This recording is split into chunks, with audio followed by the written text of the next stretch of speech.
Bonjour et bon réveil, bienvenue dans la matinale de Néfaste pour l'environnement avec des très gros dégâts parce qu'en fait elle est située sur une voie migratoire d'oiseaux, donc je vous en parlerai effectivement plus en détail.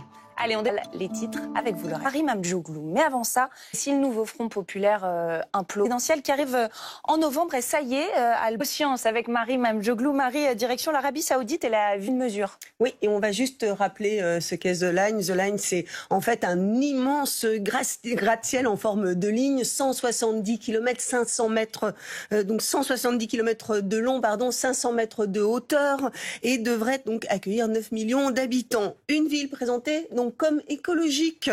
Pas de route, pas de voiture et des sources d'énergie 100% renouvelables. Sauf que, quand ce sera terminé, sa construction aura émis 1,8 milliard de tonnes équivalent CO2. La polémique aujourd'hui, elle concerne sa structure. Elle se situe sur une voie migratoire empruntée par des milliards d'oiseaux. Et comme le révèle le Wall Street Journal, qui a eu donc accès à des documents internes au projet, les planificateurs sont eux-mêmes inquiets.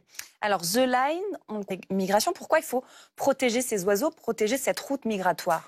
Il faut la protéger parce que cette barrière érigée sur la route des oiseaux pourrait avoir un impact extrêmement important sur la biodiversité et tuer aussi beaucoup d'oiseaux. Les oiseaux qui jouent un rôle absolument essentiel pour le développement et l'équilibre des écosystèmes. Ils pollinisent entre autres des plantes, dispersent des graines, aident à combattre les insectes.